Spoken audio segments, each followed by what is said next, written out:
ಎಲ್ಲರಿಗೂ ನಮಸ್ಕಾರ. ಹಿಂದೂ ಸಂಪ್ರದಾಯದಲ್ಲಿ ವಿಶೇಷ ಸ್ಥಾನವಿರುವ ಬೆಣ್ಣೆಕಳ್ಳ ಎಂದು ಕರೆಯಲ್ಪಡುವ ಶ್ರೀಕೃಷ್ಣ ಹುಟ್ಟಿದ ಕಥೆಯೇ ರೋಚಕ. ಹೋರಾಟ ಮಾಡಿಕೊಂಡೇ ಜನಿಸಿದಾತ ಶ್ರೀಕೃಷ್ಣ ವಿಷ್ಣುವಿನ 8ನೇ ಅವತಾರವಾದ ಗೋಕುಲಾನಂದನ ಜನನದ ಕಥೆಯನ್ನು ಖಂಡಿತವಾಗಿಯೂ ಕೃಷ್ಣ ಜನ್ಮಾಷ್ಟಮಿ ಎಂದು ಕೇಳಿದರೆ ಎಲ್ಲ ಕಷ್ಟಗಳು ದೂರವಾಗುತ್ತದೆ ಎನ್ನೋ ನಂಬಿಕೆ ಇದೆ. ಶ್ರೀಕೃಷ್ಣನ ಕಥೆಯನ್ನು ಯಾರು ಭಕ್ತಿಯಿಂದ ಕೇಳ್ತಾರೆ ಅಥವಾ ಹೇಳ್ತಾರೆ ಅವರಿಗೆ ಎಲ್ಲ ಕಷ್ಟಗಳನ್ನು ದೂರ ಮಾಡ್ತೀನಿ ಅನ್ನೋ ಮಾತು ಕೊಟ್ಟಿದ್ದಾರೆ ಶ್ರೀಕೃಷ್ಣ. ಭೂದೇವಿಗೆ ಮಾನವ ಪಾಪಗಳ ಭಾರವನ್ನು ಹೊರಲು ಸಾಧ್ಯವಾಗಲಿಲ್ಲ. ಸಸ್ಯಗಳು, ಪ್ರಾಣಿಗಳು, ನೀರು, ಗಾಳಿ ಮತ್ತು ಭೂಮಿ ಮಾನವ ಪಾಪಗಳಿಂದ ನಾಶವಾಗುತ್ತಿದ್ದವು. ಆಗ ಭೂದೇವಿ ವಿಷ್ಣುವಿನ ಬಳಿ ಹೋಗಿ ತನ್ನನ್ನು ರಕ್ಷಿಸುವಂತೆ ಕೇಳಿಕೊಂಡರು. ಹಿಂದೂ ಧರ್ಮಗಳ ಪ್ರಕಾರ ಈ ಪ್ರಮುಖ ಘಟನೆಯು ಶ್ರೀಕೃಷ್ಣನ ಜನ್ಮಕ್ಕೆ ಸ್ಫೂರ್ತಿ ನೀಡಿತು. ಕೃಷ್ಣ ಹುಟ್ಟಲು ಇದು ಮೊದಲ ಕಾರಣ. ಆ ಕಾಲದಲ್ಲಿ ಮಥುರೆಯಲ್ಲಿ ಉಗ್ರಸೇನನೆಂಬ ರಾಜನಿದ್ದ. ಆತನ ಮಗನೇ ಕಂಸ. ಈತ ಕರುಣೆಯಿಲ್ಲದ ಕ್ರೂರ ವ್ಯಕ್ತಿ. ಮಥುರೆಯ ಪ್ರತಿಯೊಬ್ಬರೂ ಅವನ ಕ್ರೂರ ಮತ್ತು ದುಷ್ಟ ಸ್ವಭಾವಕ್ಕೆ ಹೆದರುತ್ತಿದ್ದರು. ಕಂಸ ಪ್ರೀತಿಸುವ ಒಬ್ಬ ವ್ಯಕ್ತಿ ಎಂದರೆ ಆತನ ಸಹೋದರಿ ದೇವಕಿ. ಆಕೆ ದಯೆ, ಪ್ರೀತಿ ಮತ್ತು ಕಾಳಜಿಯುಳ್ಳವಳು. ದೇವಕಿಯ ಮದುವೆಯನ್ನು ವಸುದೇವ ಎಂಬ ವ್ಯಕ್ತಿಯೊಂದಿಗೆ ನಿಶ್ಚಯಿಸಲಾಯಿತು. ಮದುವೆ ಬಹಳ ವೈಭವದಿಂದ ನಡೆಯಿತು. ಎಲ್ಲ ಆಚರಣೆಗಳು ಮುಗಿದ ನಂತರ ತನ್ನ ತಂಗಿಯನ್ನು ಕಂಸ ರಥದ ಮೂಲಕ ಅತ್ತೆಯ ಮನೆಗೆ ಕರೆದೊಯ್ಯುತ್ತಿದ್ದನು. ಈ ದಾರಿಯಲ್ಲಿ ಇದ್ದಕ್ಕಿದ್ದಂತೆ ಜೋರಾಗಿ ಗಾಳಿ ಬೀಸಿ ಮೋಡಗಳು ಆಕಾಶವನ್ನು ಆವರಿಸಿದವು.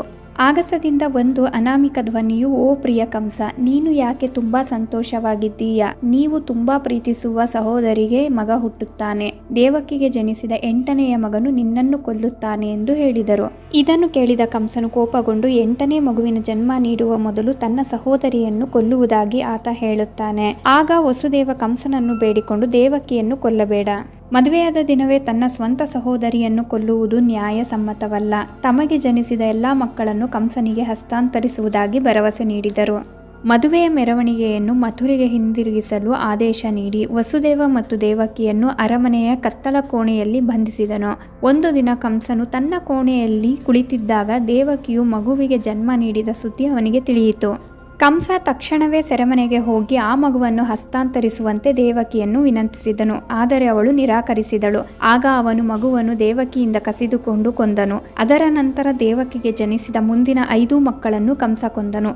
ದೇವಕಿ 7ನೇ ಬಾರಿ ಗರ್ಭಿಣಿಯಾಗಿದ್ದಳು. 7ನೆಯ ಮಗುವನ್ನು ಬುದ್ಧಿವಂತಿಕೆಯಿಂದ ರೋಹಿಣಿಗೆ ಹಸ್ತಾಂತರಿಸಲಾಯಿತು. ವಸುದೇವನ 2ನೇ ಪತ್ನಿ. ಅವರು ಗೋಕುಲದಲ್ಲಿ ವಾಸಿಸುತ್ತಿದ್ದರು. 7ನೆಯ ಮಗುವನ್ನು ಬಲರಾಮ ಎಂದು ಕರೆಯಲಾಯಿತು.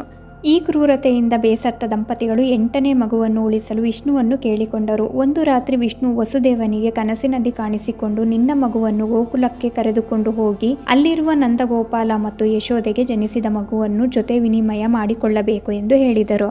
ಕೃಷ್ಣ ಪಕ್ಷದ ಅಷ್ಟಮಿಯ ದಿನ ದೇವಕಿಯ 8ನೇ ಮಗ ಹುಟ್ಟಿದರು. ಆತನೇ ಭಗವಾನ್ ಕೃಷ್ಣ.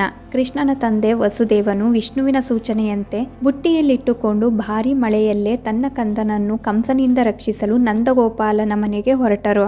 ಆಗ ಇದ್ದಕ್ಕಿದ್ದಂತೆ ಜೈಲಿನ ಕಾವಲಿಗರು ನಿದ್ರೆಗೆ ಜಾರುತ್ತಾರೆ. ಅಷ್ಟು ಮಾತ್ರವಲ್ಲ, ಜೈಲಿನ ಬಾಗಿಲು ಇದ್ದಕ್ಕಿದ್ದಂತೆ ಸ್ವಯಂಚಾಲಿತವಾಗಿ ತೆರೆದುಕೊಂಡಿತು. ಅದೇ ಸಮಯದಲ್ಲಿ ಭಾರೀ ಮಳೆ ಬರುತ್ತಿತ್ತು. ವಸುದೇವ ತನ್ನ ಕಂದ ಕೃಷ್ಣನನ್ನು ಯಮುನಾ ನದಿಯ ಸಹಾಯದಿಂದ ಗೋಕುಲದಲ್ಲಿನ ತನ್ನ ಸ್ನೇಹಿತ ನಂದಗೋಪ ಇರುವಲ್ಲಿಗೆ ಕರೆದೊಯ್ಯುತ್ತಾರೆ. ಅದೇ ಸಮಯದಲ್ಲಿ ನಂದ ಅವರ ಪತ್ನಿ ಯಶೋದ ಕೂಡ ಹೆಣ್ಣು ಮಗುವಿಗೆ ಜನ್ಮ ನೀಡುತ್ತಾರೆ. ಆಗ ವಸುದೇವನು ತನ್ನ ಮಗ ಕೃಷ್ಣನನ್ನು ಯಶೋದಾಳ ಮಡಿಲಲ್ಲಿ ಮಲಗಿಸಿ ಆಕೆಯ ಹೆಣ್ಣು ಮಗುವನ್ನು ತನ್ನೊಂದಿಗೆ ಕರೆದುಕೊಂಡು ಹೋಗುತ್ತಾರೆ. ವಸುದೇವನು ನಂದನ ಹೆಣ್ಣು ಶಿಶುವೊಂದಿಗೆ ಮಥುರಾದ ಜೈಲಿಗೆ ಮರಳಿದರು. ನಂತರ ಕಂಸನಿಗೆ ದೇವಕಿ ಮತ್ತು ವಸುದೇವನಿಗೆ 8ನೇ ಮಗುವಾಗಿರುವುದು ವಿಷಯ ತಿಳಿಯಿತು. ಕಂಸನು ಆ ಮಗುವನ್ನು ಸಾಯಿಸಲು ಜೈಲಿಗೆ ಬರುತ್ತಾನೆ. ಆ ಹೆಣ್ಣು ಶಿಶುವನ್ನು ಕಲ್ಲಿನ ಮೇಲಿಟ್ಟು ಕೊಲ್ಲಲು ಯತ್ನಿಸಿದಾಗ ಮಗು ಆಕಾಶಕ್ಕೆ ಹಾರಿ ತನ್ನ ದಿವ್ಯ ಸ್ವರೂಪವನ್ನು ಪ್ರದರ್ಶಿಸುತ್ತಾರೆ.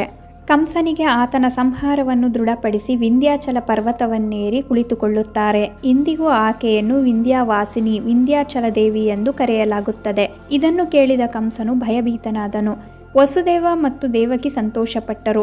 ಇದು ಶ್ರೀಕೃಷ್ಣನ ಜನ್ಮದ ಹಿಂದಿರುವ ಕತೆ. ಶ್ರೀಕೃಷ್ಣ ಭೂಮಿಯ ಮೇಲೆ ಕಾಣಿಸಿಕೊಂಡಿದ್ದೇ ಒಳ್ಳೆಯವರನ್ನ ಉದ್ಧಾರ ಮಾಡಿ ದುಷ್ಟರನ್ನ ಸಂಹಾರ ಮಾಡಲು.